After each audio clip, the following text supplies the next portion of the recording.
Serwus, tu Gronki, kanał Cosplay Campfire. Dzisiaj goszczę u siebie Margaret! Wow! Zobaczcie, a oto właśnie hełm Mandaloriana! inspirowany serialem. Mandarynian Potasu! O, tak, tak właśnie. I właśnie dzisiaj pierwsza część tutoriala, którego zrobimy razem z Margaret, łącząc z tym wywiad również z Gosią, więc co będziemy przedłużali? Zaczynamy.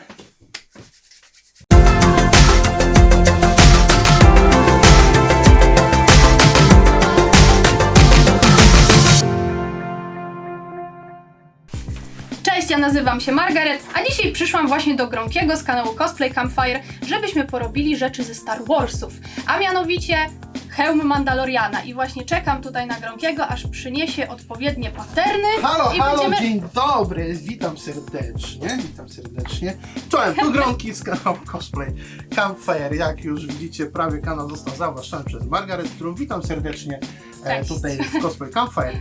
I tak jak wspomniała Margaret, będziemy dzisiaj robić rzeczy. Będziemy robić hełm Mando z serialu Mandalorian. Tak.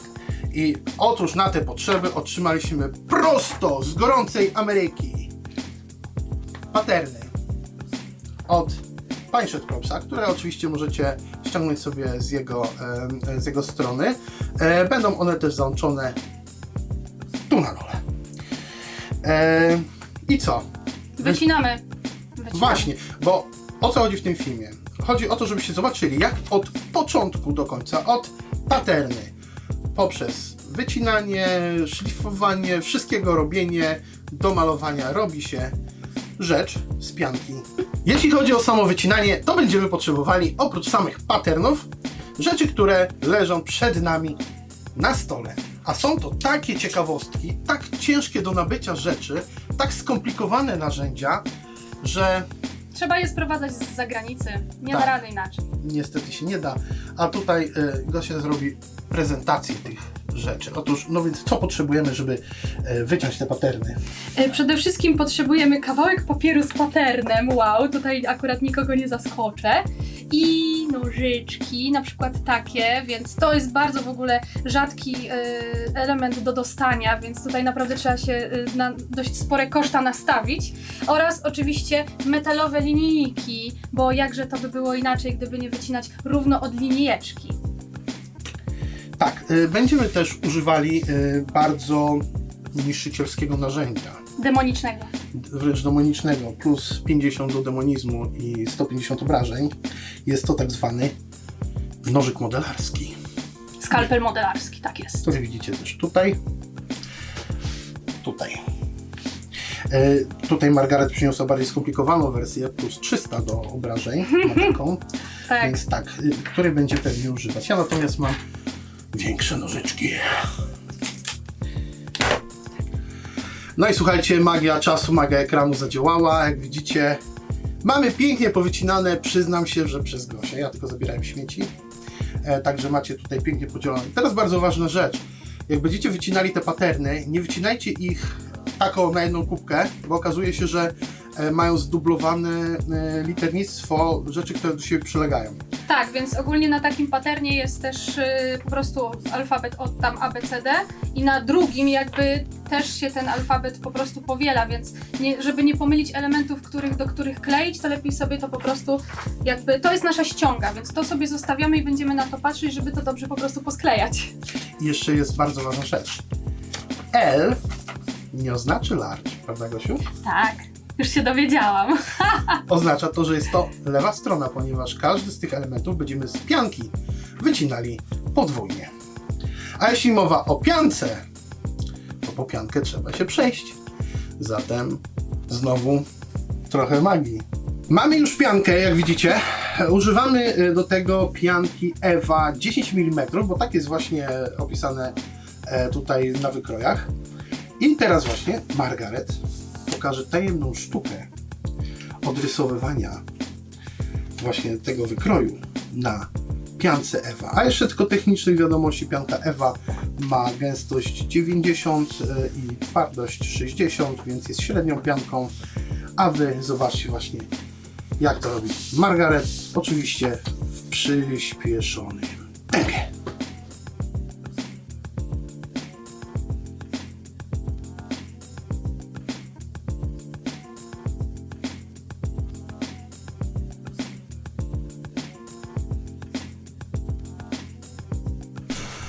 No i słuchajcie, czary mary, ale tutaj odrysowaliśmy, właściwie Gosia odrysowała tutaj wszystkie elementy. Jedna ważna rzecz. Chcieliśmy odrysować to w taki sposób, jaki będziecie prawdopodobnie wy odrysowywali u siebie w domu, czyli bez specjalnych flamastrów, które to odrysowują, które dzięki temu, że są tutaj oczywiście wcięcia takie jak tu widać, są wcięcia, można odrysować i później łączyć element z elementem. Prawdopodobnie nie będziecie mieli takich flamastrów, będziecie używali tak pewnie jak my tutaj zrobiliśmy, długopisu, białej kredki, ewentualnie kredy. Jest to najprostszy sposób. Teraz tutaj Gosia wam pokaże, może do kamery dasz radę, czy pokażę jak to mniej więcej wygląda do tej kamery. Tak wygląda ten cały pattern. Natomiast wycięliśmy też patterny z węższych pianek, jak i wzory na tył hełmu. Tak, oczywiście robiliśmy to długopisem, więc możliwe, że nie będzie tego widać na nagraniu, więc dopiero pokażemy też tak naprawdę jak to wytniemy i jak to wygląda już po wycięciu. No dobra, to teraz zabierzemy się za wycinanie tego, co będziemy potrzebowali do wycinania takiej pianki.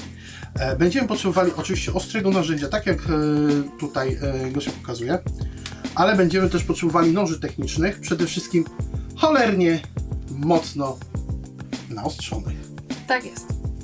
Więc my się tutaj powoli zabieramy za wycinanie. Wilki. Wilki jakieś. Wyjdą. No, dobry znak. No to lecimy. Gosia naprawdę jednym cięciem stara się to wyciąć. Jeżeli nie macie takiej pewności co do wycinania w samej piance, żeby jednym cięciem to wyciąć i tak dalej, zróbcie sobie coś, co angielscy cosplayerzy nazywają tak zwanym rough cut, czyli wycinają troszeczkę z marginesem piankę, po czym jak już mają ją w mniejszym formacie na macie, docinają ją do tego formatu za pomocą jeszcze raz noża, po czym oszlifowują ją albo używają do tego na przykład piły włosowej, którą możecie nabyć w elektromarketach. Jak Ci się, Gosiu, wycina? Ogólnie nie lubię wycinać skalpelem, ale zawsze to robię. Przy takiej grubej piance, czyli jedynce i piątce, to zawsze wycinam skalpelem. Jednak muszę używać dużej siły. No ja jestem kobietą, trochę jednak moje ręce nie są takie dość silne. No jednak to jest trochę niekomfortowe dla mnie, ale spoko, jakoś słuchajcie to pójdzie. Taka siłownia dla palców. Ja osobiście preferuję takie narzędzia z jednego powodu. Bardzo szybko jednym cięciem można wycinać duże elementy zbroi. Oczywiście tutaj w tym momencie precyzja jest dosyć ważna, dlatego że Gosia wyrysowała to pod siebie i tutaj to jak to wycina jest też jej techniką wycinania. Tak już jestem przyzwyczajona do takiego właśnie wycinania pianki. No to prawda, dlatego na przykład zostawiłam pomiędzy tymi elementami, jak odrysowywałam, bardzo mało miejsca. No więc nawet jakbyśmy chcieli tutaj zrobić tego rough cut'a, to no będzie ciężko. Będzie ciężko, ponieważ te elementy odrysowane są naprawdę dość blisko siebie, żeby jak najbardziej oszczędzić piankę. Co to będzie, co to będzie? No właśnie, co to będzie, my do Was wracamy. Ja przypomnę Wam tylko, że jest ze mną Margaret. A Margaret, jak w ogóle Twój profil się nazywa? Margaret Cosplay. Bardzo prosto. Prosto, Margaret Cosplay. Pamiętajcie, Margaret Cosplay. Ja zawsze wyszukuję Margaret w YouTubie i też, bo Margaret jest oczywiście na YouTubie. Możecie zobaczyć ostatnie nagranie Margaret, między innymi Brzydka 16, którą zarapowała Margaret. Ale to był dramat, ale bardzo się świetnie bawiłam przy tym challenge'u, naprawdę, więc dzięki za nominację, bo miałam mega zabawę przy nie tylko pisaniu tekstu, ale później jeszcze przy montowaniu właśnie tego mojego filmiku, więc naprawdę była beka. Ile dubli było? Oj, dużo. Wiesz co, Dużo. Też miałem dubli, bardzo dużo. Co gorsze, miałem w całkowitej ciemności, więc włączanie tego sprzętu. Tam z tyłu świetne miecze jakieś były zapalone. Tak. Klimacik. Ja Was zapraszam na YouTube, a do Margaret oczywiście na Facebooka, Instagram. Lajkujcie, tak naprawdę komentujcie. Nawet możecie w niewybredny sposób komentować to, co Margaret robi. A my tutaj... Co ty tak pozwalasz, nie? W niewybredny sposób w ogóle. Co? Dobra. Nie wiem, czego się spodziewać. Dobra, my tutaj wracamy. Mamy wyciętą piankę. Jak widzicie, pianka, podzieliliśmy ją sobie, położyliśmy ją na wykroje, żeby się nie pogubić i też Wam radzimy wszystko sobie ładnie tu dzielić. Jak widzicie, pianka jest pięknie przycięta, 90 stopni, kąt, pach, ciach poszedł. Oznaczyliśmy sobie tylko lewa, prawa. Za chwileczkę będziemy oczywiście też zaznaczać miejsca, w którym będą łączenia. Nie robiliśmy jeszcze też wstępnej obróbki tego, bo tym zajmiemy się właściwie za chwilę. No więc jak tu widzicie, przed nami leży kupa dobra. Tak jest. Doskonale powycinane przez Gosię rzeczy. No, palec mnie boli cały czas. No tak, ale to czuć trzeba ten ból. Wtedy wiecie, że jest robota dobrze zrobiona. Mieliśmy wcześniej taki plan, żeby potrasować tutaj linie, które są liniami pomocniczymi przy pasowaniu elementów, ale tutaj słusznie Gosia zauważyła, że Tak, zmieniliśmy po prostu koncepcję, bo jednak jak zaznaczamy białą kreską na czarnej piance te wszystkie podziały, gdzie one mają się skleić i w których miejscach, jednak pod wpływem tego, że będziemy je później szlifować, to zatrzemy te linie, więc najpierw stwierdziliśmy, że wyszlifujemy to, a dopiero później te linie zaznaczymy już na gotowym, przygotowanych kawałeczkach. A oczywiście do szlifowania będziemy tutaj używali sprzętu ciężkiego, mianowicie u Gosi w rękach jest, Multiszlifierka Dremel 3000. tak, jak widzicie, jest to bardzo sprzęt skomplikowany i niszczycielski. U mnie jest sprzęt trochę lżejszy. Jest to sprzęt multiszlifierka Parkside PMGS, jakiś tam, kupiony w Lidlu za grosze. No. Natomiast jeśli chodzi o końcówki, to u Gosi widzę oryginalny wałek. Tak. Tak. Natomiast u mnie są kupowane za grosze do szlifowania paznokci przez stylistki paznokci. Za 100 sztuk płacicie 6 zł. Więc ja idę po taniości, ale za to mam jeszcze coś sprzętu ciężkiego. Tak jest. Niektórzy z Was pewnie używają tak zwanych wielkich wałków do szlifierek. Tak jest. Ja, żeby się nie bawić, jak się obrabiać duże elementy, duże zbroje, używam dużego wałka. Jest to tak zwany foxtail, czyli ogon lisi, zakończony taką końcówką, taką końcówką. Jest dobra ta końcówka, szlifowałam nią miecze świetlne od środka, więc Bardzo dobrze się tym pracuje, podłącza się to do na przykład wiertarki, które mamy tutaj z tyłu i też można na tym pracować. Co dalej? Oczywiście, tak jak każdy cosplayer YouTube'owy Wam powie, potrzebna jest ochrona własna. I nie chodzi wcale o miecze. to co? To jaką masz ochronę własną? Więc tak, ja mam turbo, ultra, mega zarąbistą maskę na twarz oraz gogle ochronne, które będą nas chronić po prostu przed pyłem, który będzie się wydzielał podczas szlifowania pianki. Tak, ja ze względu na to, że aż tak mocno tego nie będę szlifował, to założę też ubranie ochronne i pokażę je Wam później. Ale tak, przydałoby się zmienić ten Tak, więc zmieniamy się wizerunek. tak naprawdę w ciuchy robocze.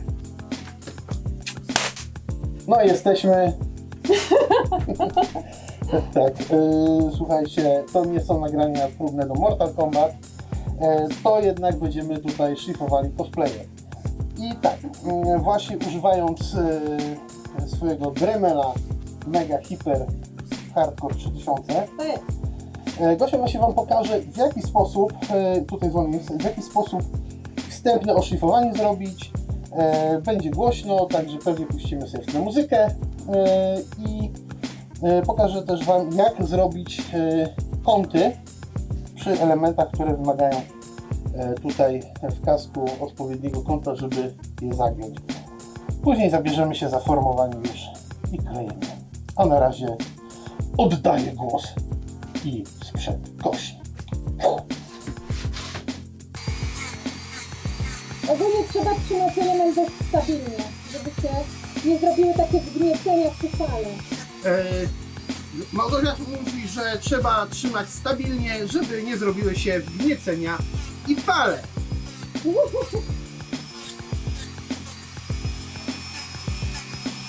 Jak widzicie, krótkie ruchy, bez zbytniego przyciskania, to ma być wstępnie oszlifowane, nie ma być to zeszlifowane na gładką powierzchnię, na lustro. Ma ta powierzchnia po prostu być równa, po to, żeby później przy klejeniu nie było z nią problemu. Zajmiemy się teraz oszlifowaniem kątów miejsc policzkowych w hełmie. Trzeba je wyciąć według tych kropeczek i odrysować, i po prostu według tego kąta można to wyciąć albo nożykiem, albo używając Dremela, tak jak to zrobi Margaret, albo tak jak ja czasami robię bardzo różnego rodzaju kąty, korzystając z szwierki bębnowej, którą mam tam, wkładając po prostu odpowiedni kąt i szlifując.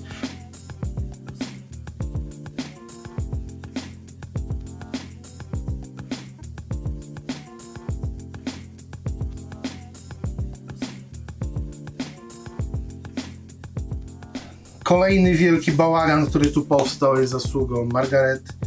Kolejny raz po prostu w robieniu bałaganu jest również mistrzynią świata. Ale chciałem wam pokazać, jaką super robotę zrobiła tutaj Margaret.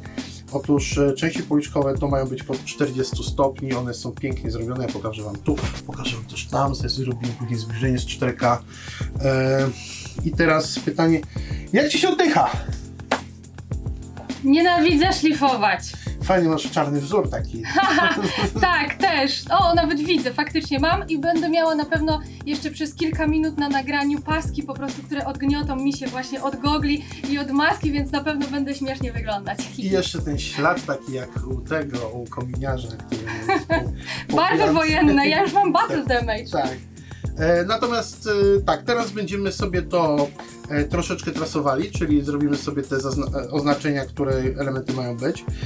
Już za chwileczkę na czystym tutaj stole, bez masek, w ubraniach wyjściowych. Widziałem twoje auto! Masz fantastyczny! Zderzak! Słuchajcie, właśnie Gosia pięknie poobrabiała tutaj te elementy, pokażę wam, są pięknie obrobione. Oznaczyliśmy sobie z wykrojami, w tej chwili je trasujemy, robimy sobie robimy sobie oznaczenia, które elementy do których będą przylegały, gdzie będą literki, na przykład A, B, C, D, które przylegają do których i zabierzemy się za klejenie. Natomiast tutaj chciałbym wykorzystać okazję i zadać tutaj Margaret parę pytań dotyczących jej życia No dobra. cosplayowego. Powiedz mi, w ogóle jak zaczęłaś cosplayować? Jak to się stało, że kiedy pojawiła się ta idea, taki wiesz, takie boom do głowy? Akurat jestem po premierze filmiku, który mówi o tym, jak zacząć cosplayować. A jaka jest twoja historia? Czy to było na zasadzie zobaczyłem jakiś fajny kostium, stwierdziłem, że go zrobię, czy musiałam zrobić na egzamin w szkole i mi się spodobało? Jak to było u ciebie? Bardzo zbliżone do tego właśnie, co powiedziałeś, tylko że z taką różnicą, że interesowałam się jakoś w liceum jeszcze Naruto i innymi w ogóle mangami, anime, więc jakby w tym bardziej siedziałam. I powiem Ci, że jakaś koleżanka z klasy powiedziała mi: hej, czy wybierasz się na konwent, który jest organizowany? Nie wiedziałam, co to jest, więc wypytałam się. Ona powiedziała, że tam są właśnie też cosplayerzy i że oni, to był w ogóle rok 2007, że tam się ludzie przebierają właśnie za postaci i ja myślałam, że trzeba przyjść przebranym za jakąś postać, bo nigdy nie byłam wcześniej na żadnym takim happeningu, dlatego przygotowałam sobie strój, który jest tak tragiczny i dobrze, że nie mam w ogóle zdjęć kompletnie tego stroju, bo normalnie śmiech na sali, ale myślę, że chyba każdy, jak wraca po latach do takich swoich jakichś rzeczy, nie tylko strojów, to łapie go taki cringe trochę, nie? Że o Jezu, jakie to było stare, albo coś tam, o jak ja bym to pozmieniała. Więc zaczęło się od tego właśnie, że byłam na pierwszym konwencie swoim w życiu i bardzo mi się spodobało. Byłam tam też na konkursie cosplay. Konkurs cosplay polegał na tym, że się podchodziło po prostu do organizatora takiego konkursu i się zapisywało u niego. I po prostu się wychodziło na scenę i coś robiło. Więc takie to były moje pierwsze kroki i od razu załapałam bakcyla. Czyli to tak i od tamtego czasu ile kostiumów? nie wiem, ponad 30. Jakoś przestałam je liczyć w którymś momencie. Okej, ale to czy robiłaś w ogóle coś takiego jak instanty? Nie. Nie. Nigdy? Nie. Nie starałaś się robić instantów? Nie pamiętam, czy ja kiedyś zrobiłam jakiś instant. Albo jakieś Nie takie pamiętam. albo jakieś cosplay typu tylko makijażowe, coś takiego, że założę... Tak, to ja- zrobiłam makijaż na fotografię już na studia z teledysku Katy Perry E.T. No, O. i tam zrobiłam właśnie taki, powiedzmy, instant, a raczej właśnie makijaż, gdzie już w Photoshopie sobie dorobiłam taką koronę, co ona tam ma w teledysku. No, na tej zasadzie. Była 5 z plusem na koniec. O! Fantastycznie. Słuchaj, a jeszcze w ogóle takie pytanie, bo ty wszystkie kostiumy robisz sobie w domu, nie używasz jakichś tam elektronarzędzi, nie używasz tego wszystkiego. Ile średnio czasu przez to zajmuje ci stworzenie takiego cosplayu, który można powiedzieć jest klasy chociażby Senuły, którą robiłaś, albo klasy Barbarianki. Senuły zrobiłam w 3 tygodnie, bo tam nie było aż tak dużo rzeczy do roboty. Ze scenografią się trochę męczyłam, pamiętam. Ale Barbarianka... Z Barbarianką to już jest osobna historia. I Barbariankę robiłam tak naprawdę 2 lata. Ale to nie było też tak, że ja tylko przy tym jednym cosplayu siedziałam w ciągu tych 2 lat, tylko robiłam jeszcze też po prostu inne rzeczy w trakcie, tak? Więc w trakcie tych 2 lat powstały też inne kostiumy, ale już też była tworzona Barbarianka. Zwykle taki strój, jakbym miała się na takim dużym stroju skupić i tylko na nim, nie mając żadnej innej roboty, to jest myślę, że 2 miesiące, ale wtedy jakby bez pracy na etat, bo to jest niemożliwe, żeby zrobić w takim krótkim czasie taki duży strój. Odkurzam eksponaty.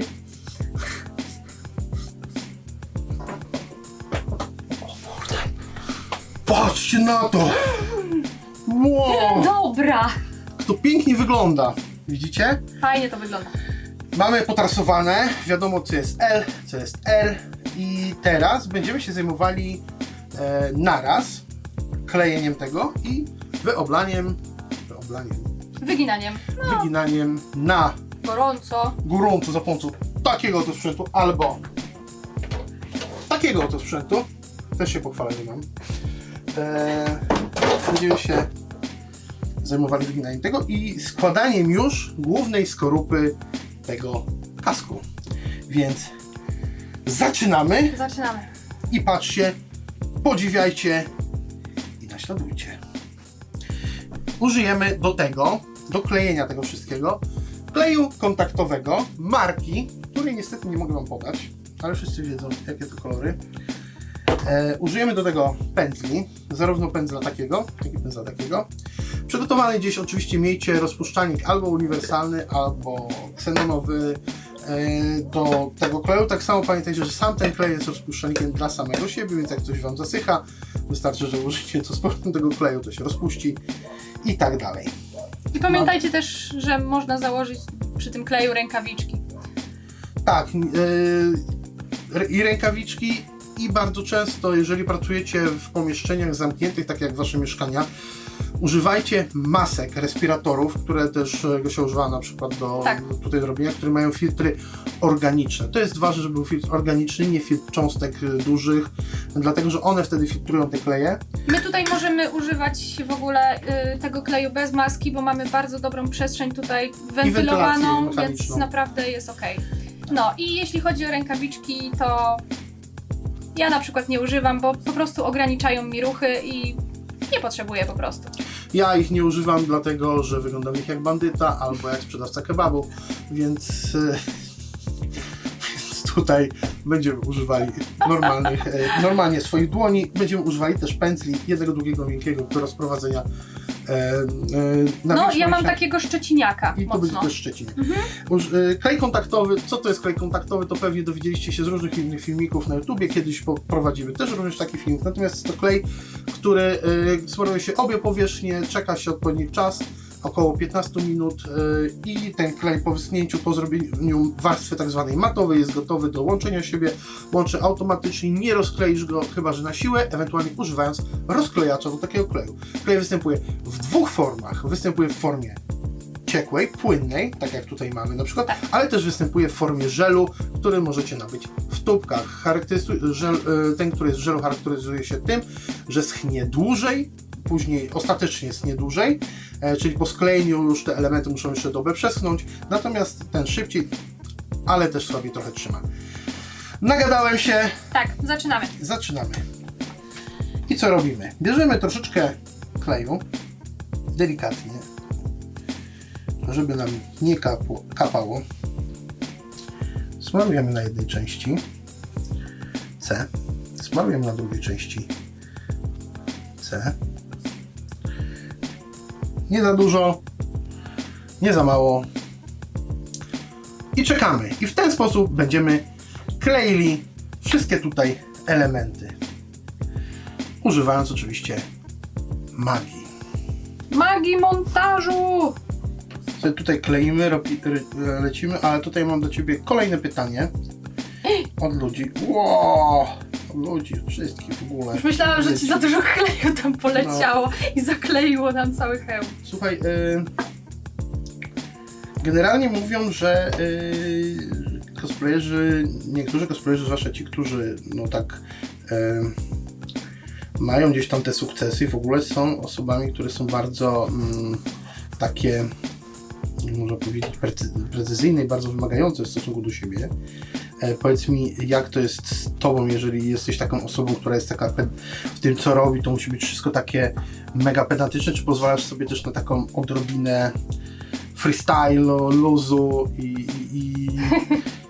i co za tym idzie, czy to jak tworzysz kostium, jak przygotowujesz się do tego wszystkiego, tego typu konkurs, to jest pełen luz, czy raczej jesteś ofajdana po uszy? Jestem zestresowana za każdym razem, jak występuję, ale to ze względu na tą rundę jury, która ma bardzo mało czasu, to jest 5 minut, a ja o tak dużym stroju, bo zazwyczaj robię jednak duże projekty i mam na ich temat do opowiadania, no to mogłabym pracę magisterską zrobić, więc 5 minut dla mnie to jest absolutnie mało. I tak samo też mam z występami. Chciałabym robić występy po 5 minut, po 7, ale niestety no nie jest to na konkursie też dopuszczalne. Poza tym nawet jeśli organizator dopuści taką osobę, która robi taką scenkę dłuższą, to jurorzy mogą stwierdzić, że inni mają inaczej, a ona ma inaczej, więc mogą mi za to obniżyć punkty. No więc to tak wygląda, z tego co kiedyś tam słyszałam od innych cosplayerów, jurorek. Ja osobiście bym tak nie robiła, bo jakby ktoś przyszedł z jakąś fajną inicjatywą, że chce zrobić dłuższy występ, to ja bym powiedziała, okej, rób, nie ma sprawy. To znaczy, że chcesz nam pokazać jakąś pełniejszą historię tej swojej postaci, tego stroju i wszystkiego na scenie. No i jeszcze o co mnie pytałeś, czy o tą moją precyzyjność w stroju, tak? To ja się pozwalam sobie na właśnie odrobinę takiego freestylu. Oczywiście moje stroje nie są dopracowane tak, jakby to robiła na przykład jakaś firma, nie wiem, w Hollywood, tak, co robi na przykład jakieś takie duże propsy kostiumowe do filmów. Nie, to ja robię to sama i jednak moja moc przerobowa jest znacznie mniejsza, więc tam też są po prostu jakieś niedoskonałości w tych strojach. Jednak one są na tyle małe, że no po prostu jakoś udaje mi się na tych konkursach zdobywać miejsca, nie? A powiedz mi, panikujesz przed konkursami? Tak, bardzo, bardzo. Boję się też właśnie występu, pomimo że go ćwiczę, zawsze jestem przygotowana na ten występ, na tą rundę jury, jak i na sam konkurs. To jednak wszystko jest tak minuta do minuty i ja bardzo tego nie lubię. I się stresuję tym czasem, że nie zdążę się przebrać, że nie zdążę na tą rundę jury pójść z tymi wszystkimi rzeczami. No i oczywiście sama presja wystąpienia już na scenie. Ale jak już wchodzę na scenę, słuchajcie, to ten stres ze mnie schodzi po prostu tak o, nie? No. Powiedz, jak się czułaś, jak jechałaś do Bratysławy? No, był stres. Znaczy, jak jechałam, to jeszcze nie, to jeszcze było spoko, jeszcze było fajnie i tak dalej. W ogóle super zabawa, fajnie się tam bawiliśmy, fajnie spędziliśmy razem ze sobą wszyscy czas, bo tam z całą ekipą pojechałam. No i tuż przed konkursem miałam stresa, ale większego miałam na wynikach. Bo ja powiem Ci szczerze, że jak startowałem w konkursach, to zawsze mam takiego stresa w momencie, kiedy już się pakuję do samochodu. Czy ja kurde wszystko wziąłem? Czy ja to wziąłem? Czy ja to spakowałem? Tak! To jest po Jejku. prostu, jadę później pół drogi i się zastanawiam, czy ja wszystko zabrałem. Dlatego ja robię sobie listę. I wszystko spisuję, łącznie z kosmetykami, ciuchami, piżamą, bielizną, wszystkimi częściami stroju. Wszystko to mam wypisane na liście. Robię sobie taką listę na przykład tydzień przed wyjazdem, żeby do niej dopisywać jeszcze rzeczy, o których sobie przypomnę w trakcie. Słuchajcie, klej nam tutaj ładnie zasycha. Tak, już On już, widzę, tu się zrobił matowy, więc tutaj też tu już jeszcze jest. trochę połysku jest, No, więc a tu jest jeszcze już bym go mat. chwilę nie kleił Mhm. z tej strony, Dobra. ale to już jest lada moment. Wycinamy już detale do hełmu. Został on, widzicie, trochę przeszlifowany i wyoblony. Natomiast teraz pracujemy nad bardziej wyrazistymi elementami tego przodu, ponieważ na referencji, jak zauważyliśmy, są one bardziej niejako ostre i dlatego też skorzystając z wcześniejszych wykrojów, na których pracowaliśmy, przykleimy tutaj kawałki cieńsze ewy, które nam dadzą większe kąty tutaj i takie ostrzejsze elementy. Ja już pokażę do tego. Więc za chwileczkę to skleimy, skompletujemy hełm i będziemy pracowali nad wszystkimi wykończeniami, między innymi pióropuszem i tymi elementami nad oczami, które wyprowadzimy. Później zajmiemy się jeszcze uszami, ale to już dopiero po zaszpachlowaniu tego hełmu, jako że chcielibyśmy, żeby po prostu pod tymi uszami też było wszystko ładnie wygładzone. Także do roboty dalej. Słuchajcie, mija kolejna godzina, kolejna doba, kiedy my siedzimy tutaj z tym hełmem. Mando, idzie nam coraz lepiej, jesteśmy coraz bardziej szczęśliwi, jak widzicie po nas. Ogólnie wygląda już tak, ale doklejamy tutaj jeszcze detale. O, jeszcze tył. Już nabiera kształtu. To są te słynne uszy Mando, tak, którymi słyszy, bo uszami się słyszy. I teraz tak, dokleimy to i będziemy szpachlować. Jako że wcześniej podklejaliśmy te elementy ze względu na to, żeby sobie ograniczyć ilość tej szpachli, która będzie potrzebna. A szpachlować będziemy, słuchajcie kochani, Quick Seal, polecany przez cosplayerów na całym świecie i sklepy, które sprzedają w Europie, a szczególnie w Belgii.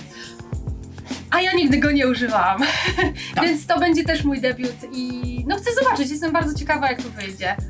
Ale zaskoczy Was tutaj, też go nigdy nie używałem, jest nieotwarty. O, Tak, ponieważ używałem głównie szpachli, delikatnych szpachli modelarskich.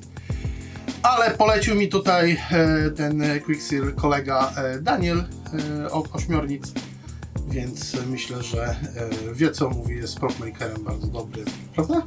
tak, zgadza się. Pozdrawiamy Daniela z tej strony. Cześć Daniel. A my dalej bierzemy się za kończenie tego, szpachlowanie i oczywiście przygotowanie do położenia do tej warstwy podkładowej. Wiecie co? Tak się cały czas zastanawiam, jakie pytania jeszcze zadać Margaret. Niektórych, które podaliście, nie mogę jej zadać. Słyszałam co tam było. Niestety. Natomiast chciałem się spytać Margaret,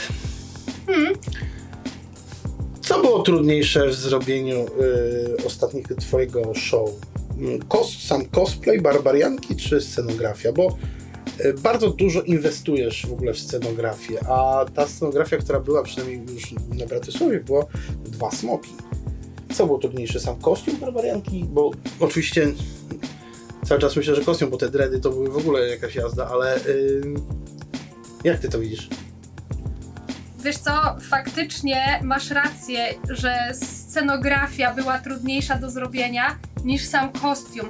Kostium zajął więcej roboty, to prawda, ale jednak ze smokami było to o wiele trudniejsze. Wykroje miałam same z pepakury, co już sobie pewnie pomyślicie, no tak, miała ten już... Wykroje z pepakury. Tak, wykroje z pepakury, więc to nie powinno stanowić problemu. No, smoki były bardzo duże, były tak przeskalowane, że jedna taka głowa, no to zajmowała tak naprawdę jedno siedzenie w aucie. Jedna głowa, były dwa przecież smoki. I powiem wam, że nawet składanie samego modelu z Pepakury, tak dużego, zajęło mi tydzień czasu. Jednego smoka, sam model, żeby złożyć. I to tylko z papieru. Później było przełożenie tego całego wykroju już na piankę, żeby go odrysować i znowu poskładać. To już było prostsze. I jeszcze te łuski, jeszcze te wszystkie detale, to stanowiło kosmicznie dużo pracy. I jeszcze musiałam pamiętać o tym, żeby te stroje były rozbieralne, żeby można było je przewieźć samochodem. No to był tak naprawdę największy challenge do zrobienia. Właśnie. Aż się narobiłem. Ja też. Masakra. Ty, a jeszcze żeśmy nie skończyli. Jesteśmy No. dopiero w połowie. I zamykamy tak właśnie część pierwszą tego tutoriala, w której dowiedzieliście się to, co się dowiedzieliście, No, zobaczyliście no, to, co zobaczyliście. no. I za chwilę gdzieś wpadnie na YouTube No. część, Druga. w której będziemy robili... Resztę. Aż skończymy. O rany. Czeka nas jeszcze dużo, Masakra. dużo pracy. Zapraszamy Was serdecznie, a za tą część Wam już serdecznie dziękujemy! Bajo! Elo!